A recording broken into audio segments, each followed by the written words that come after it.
नमस्कार, ये आकाशवाणी पटना है।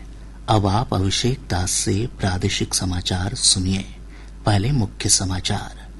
राष्ट्रपति द्रौपदी मुर्मू 79वें स्वतंत्रता दिवस की पूर्व संध्या पर अब से थोड़ी देर बाद शाम 7 बजे राष्ट्र को संबोधित करेंगे। प्रधानमंत्री नरेंद्र मोदी कल लाल किले की प्राचीर पर राष्ट्रीय ध्वज फहराएंगे। मुख्यमंत्री नीतीश कुमार पटना के गांधी मैदान में करेंगे ध्वजारोहण। सर्वोच्च न्यायालय ने चुनाव आयोग को बिहार में SIR के दौरान मतदाता सूची से हटाए गए 65 लाख मतदाताओं के नाम सार्वजनिक करने का आदेश दिया। और मुख्यमंत्री नीतीश कुमार ने आज पटना, वैशाली, बेगूसराय और मुंगेर जिले के बाढ़ प्रभावित क्षेत्रों का हवाई सर्वेक्षण कर स्थिति की समीक्षा की। राहत और बचाव कार्य तेज करने का दिया निर्देश। अब समाचार विस्तार से। राष्ट्रपति द्रौपदी मुर्मू 79वें स्वतंत्रता दिवस की पूर्व संध्या पर अब से थोड़ी देर बाद शाम 7 बजे राष्ट्र को संबोधित करेंगे। यह संबोधन आकाशवाणी के समूचे राष्ट्रीय नेटवर्क पर प्रसारित होगा। आकाशवाणी के क्षेत्रीय नेटवर्क पर रात 9:30 बजे से क्षेत्रीय भाषाओं में इसका प्रसारण होगा। दूरदर्शन के सभी चैनलों पर हिंदी और फिर अंग्रेजी भाषा में राष्ट्रपति का संबोधन प्रसारित किया जाएगा। इसके बाद दूरदर्शन के क्षेत्रीय चैनलों द्वारा क्षेत्रीय भाषाओं में भी इसका प्रसारण किया जाएगा।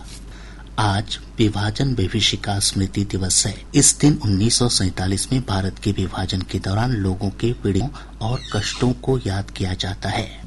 इस दिन राष्ट्र उन सभी लोगों को श्रद्धांजलि अर्पित करता है जिन्होंने वर्ष 1947 में विभाजन के दौरान अपने प्राणों की आहुति दे दी। एक सोशल मीडिया पोस्ट में प्रधानमंत्री नरेंद्र मोदी ने कहा कि ये दिन हमारे इतिहास के उस दुखद अध्याय के दौरान अनगिनत लोगों द्वारा झेले गए दर्द की याद दिलाता है। श्री मोदी ने कहा कि ये दिन हमारे देश को एक सूत्र में पिरोने वाली सद्भाव के बंधन को मजबूत करने की हमारी स्थायी जिम्मेदारी की भी याद दिलाता है। देश के विभाजन के कारण अपनी जान गंवाने वाले और अपनी जड़ों से विस्थापित हुए सभी लोगों को श्रद्धांजलि अर्पित करते हुए 2021 में सरकार ने हर साल 14 अगस्त को उनके बलिदान के उपलक्ष्य में मनाने का निर्णय लिया था। अमन की रिपोर्ट के साथ समाचार कक्ष से मैं आकर्षिता सिंह। केंद्रीय गृह मंत्री अमित शाह ने विभाजन की विभीषिका में शहीद हुए लोगों को श्रद्धांजलि अर्पित की। सोशल मीडिया पोस्ट में श्री शाह ने कहा कि देश विभाजन के दर्द को कभी नहीं भूलेगा। इधर प्रदेश के अलग अलग हिस्सों में विभाजन विभीषिका स्मृति दिवस मनाया गया। देश कल 79वां स्वतंत्रता दिवस मनाएगा।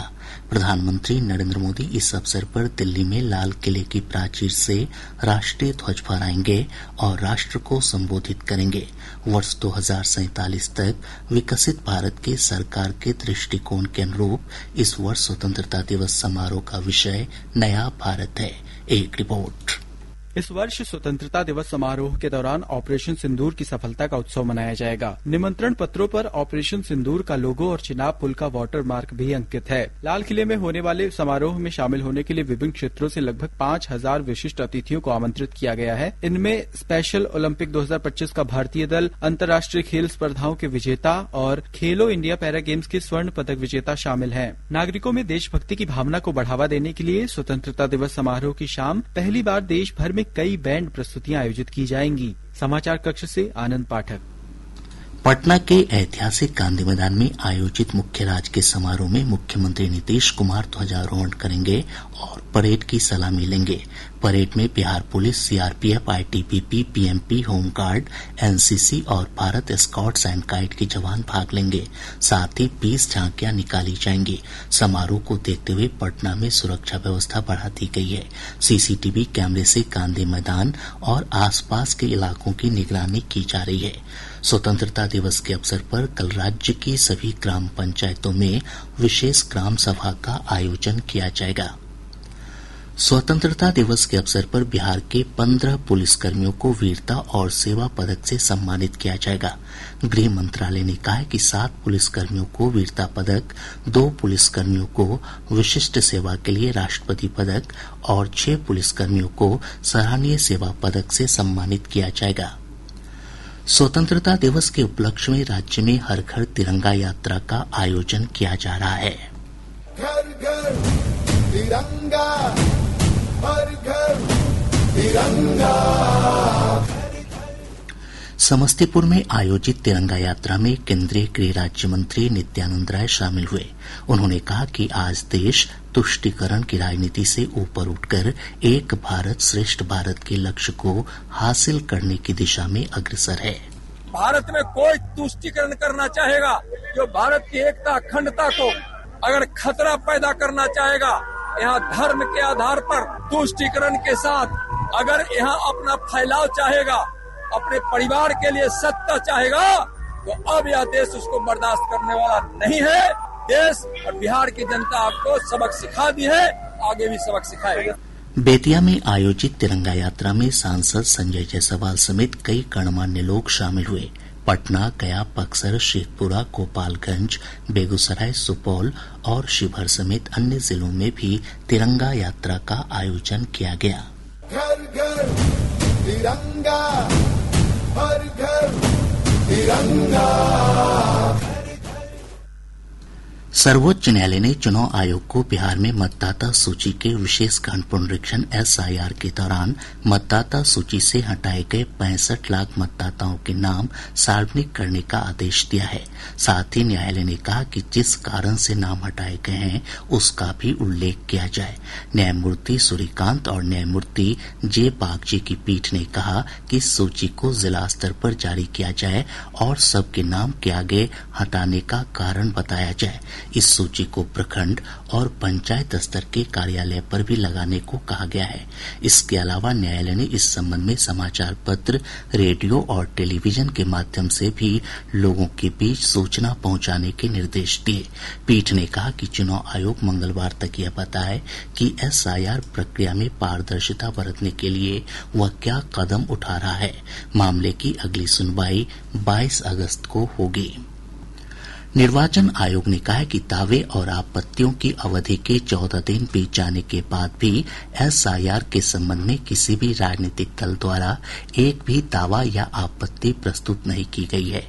हालांकि प्रारूप सूची के संबंध में मतदाताओं से सीधे तौर पर 23,557 दावे और आपत्तियां प्राप्त हुई हैं।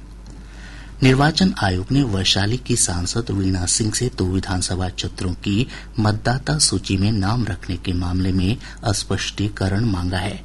साथ ही इसी मामले में सांसद के पति और विधान पार्षद दिनेश प्रसाद सिंह से भी स्पष्टीकरण की मांग की गई है। निर्वाचक निबंधन पदाधिकारी ने 16 अगस्त की शाम 5 बजे तक दोनों को अपना जवाब देने का निर्देश दिया है। प्रादेशिक समाचार आप आकाशवाणी पटना से सुन रहे हैं।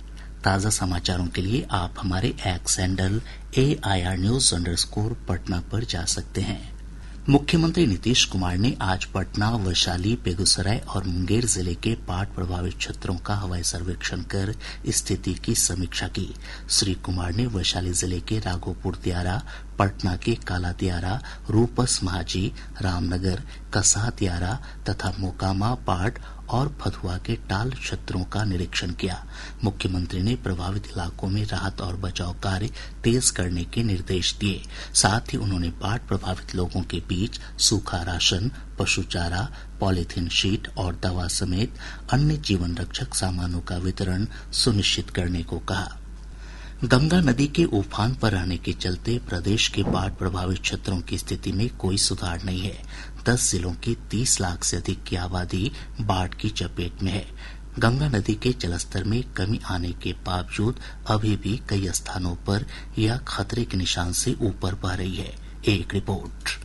गंगा नदी के बढ़े जल स्तर के कारण पश्चिम बंगाल के मुर्शिदाबाद स्थित फरक्का बराज के सभी 109 फाटक खोल दिए गए हैं। इसके बाद नदी के जलस्तर में गिरावट देखी जा रही है। हालांकि मुंगेर में अभी भी नदी के जलस्तर में बढ़ोतरी की प्रवृत्ति बनी हुई है। पटना के दीघा घाट में नदी खतरे के निशान से नीचे आ चुकी है। गांधी घाट और हाथीदह में नदी के जलस्तर में कमी आई है, लेकिन अभी भी यह लाल निशान से ऊपर है। समाचार कक्ष से कल्पना झा। भागलपुर से हमारे संवाददाता ने बताया कि जिले के 12 प्रखंड की 110 पंचायतें और शहरी क्षेत्र के 4 वार्ड बाढ़ की चपेट में हैं।